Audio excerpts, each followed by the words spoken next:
2015 के बाद लगातार जासूसी करवाई। पिछले 8 साल से यह आरोप लगाया गया कि मनीष सिसोदिया प्रधानमंत्री मोदी जी और बीजेपी के बड़े बड़े नेताओं की जासूसी करा रहे हैं। इसके चलते उन पे सीबीआई का एक और मुकदमा दर्ज हो गया।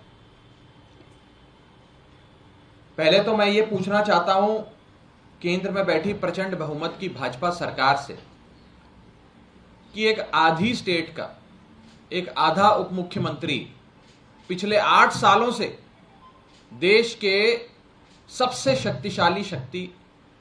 शक्तिशाली व्यक्ति प्रधानमंत्री मोदी जी और इतनी बड़ी प्रचंड बहुमत की बीजेपी सरकार के बड़े नेताओं की जासूसी करा रहा था, लेकिन इसकी कानो कान खबर ना केंद्र सरकार को थी, ना केंद्र सरकार की एजेंसियों को थी, ना CBI, ED, raw, IB, NIA, कोई भी बड़ी जो शाखा है इंटेलिजेंस एजेंसीज है भारत सरकार की, उनके पास थी। और 8 साल से ये चीजें चल रही हैं। अगर ऐसा हो रहा है तो सबसे बड़ा सवाल तो भारत की एजेंसियों की और केंद्र सरकार की काबिलियत पे खड़ा होता है। अगर 8 साल से आप एक आधी सरकार का आधा मुख्यमंत्री, उप मुख्यमंत्री आपकी जासूसी करा रहा था और आपको 8 साल तक पता नहीं लगा, तो फिर चीन और पाकिस्तान आपके साथ क्या क्या कर रहा है, उससे तो फिर आप क्या ही लड़ पाएंगे। मैं भारतीय जनता पार्टी वालों को कहना चाहता हूं कि अगर किसी ने जासूसी करी आपकी, तो सबसे पहले तो एनआईए के, आईबी के और रॉ के बड़े बड़े अधिकारियों को सस्पेंड करें, उनके खिलाफ कार्रवाई करें, उन्हें पकड़ के जेल में डालें, उन पे सीबीआई के मुकदमे करें, क्योंकि वो चूक गए। 8 साल से कोई शख्स आपकी जासूसी कर रहा है और हमारी देश की सेंट्रल एजेंसीज जो हैं वो पता ही नहीं लगा पा रही। ये आरोप है बीजेपी। मैं बीजेपी वालों को एक हिदायत देना चाहता हूं कि आरोप ऐसे लगाओ कि लोग विश्वास तो करें। यह फीडबैक यूनिट की आड़ में सीबीआई द्वारा दर्ज करी गई मनीष सिसोदिया पर एफआईआर फैक्ट्स पर बेस्ड नहीं है, फिक्शन पर बेस्ड है।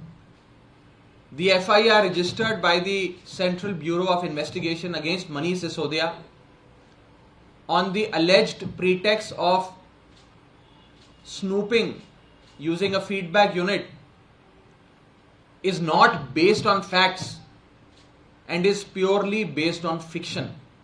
ये बीजेपी के अपने मन के ख्याल हैं और एक ही मकसद से ये जासूसी के नाम पर एफआईआर दर्ज करी गई मनीष सिसोदिया जी पर कि मनीष सिसोदिया बाहर ना आ पाए। एक मुकदमे में बेल मिले तो दूसरा मुकदमा दर्ज कर दो, दूसरे मुकदमे में बेल मिले तो तीसरा मुकदमा दर्ज कर दो। मुकदमे दर्ज करके यह चीज सुनिश्चित करो कि अरविंद केजरीवाल का दाहिना हाथ दिल्ली के उप मुख्यमंत्री मनीष सिसोदिया जेल से बाहर ना आ पाए। इसी कवायद में पूरी केंद्र सरकार लगी है। चीन भारत की सरजमी पे कब्जा करने की कोशिशें करता है, पाकिस्तान अपनी नापाक कोशिशें करता रहता है, लेकिन हमारी जांच एजेंसियां मनीष सिसोदिया को पकड़ के जेल में डालती हैं। इंटरनल सिक्योरिटी, चीन, पाकिस्तान, इनसे कैसे लड़ाई लड़नी है, इनसे कैसे निपटना है, उस पर हमारी एजेंसियों का बिल्कुल भी ध्यान नहीं है। मैं भारतीय जनता पार्टी के लोगों को कहना चाहूंगा कि अगर 8 साल तक देश की राजधानी में बैठा कोई शख्स, ना उसके पास पुलिस, ना उसके पास एंटी करप्शन ब्यूरो, ना उसके पास विजिलेंस विभाग, ना उसके पास कोई शाखा, वो फिर भी 8 साल तक प्रधानमंत्री जी की और बीजेपी के बड़े बड़े नेताओं की फीडबैक यूनिट के नाम से जासूसी करा रहा था, तो क्या हमारी देश की एजेंसियां, इंटेलिजेंस एजेंसियां सो रही थी? क्या हमारी एनआईए, रॉ, आईबी और तमाम इंटेलिजेंस एजेंसियां इतनी निकम्मी है कि 8 साल तक कोई एक छोटा सा आधे राज्य का आधा उप मुख्यमंत्री, ना पुलिस, ना विजिलेंस, ना ईसीबी होते हुए देश के सबसे शक्तिशाली व्यक्ति की जासूसी करा रहा है, लेकिन हमारी एजेंसियों को कानो कान खबर नहीं। क्या यह संभव है?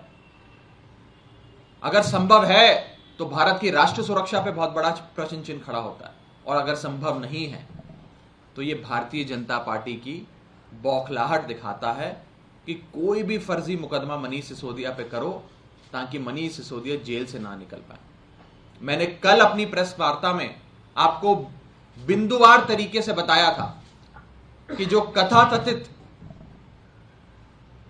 शराब पॉलिसी, शराब नीति को लेकर बीजेपी वाले आरोप हम पर लगाते हैं, उस केस में एजेंसियों के पास, ईबीआई, ईडी के पास ना मेरिट्स हैं, ना सबूत हैं, ना गवाह हैं, ना सवाल है मनीष सिसोदिया से पूछने के लिए। वही 4 सवाल रोजाना बदल बदल के पूछते हैं। कोई केस नहीं है, कोई रिकवरी नहीं है, कोई प्रोसीड्स ऑफ क्राइम नहीं है, लेकिन मनीष सिसोदिया को पकड़ के जेल में डालो। जांच की आड़ में मनीष सिसोदिया को जेल में रखो कि मनीष सिसोदिया जेल से बाहर ना निकल पाए।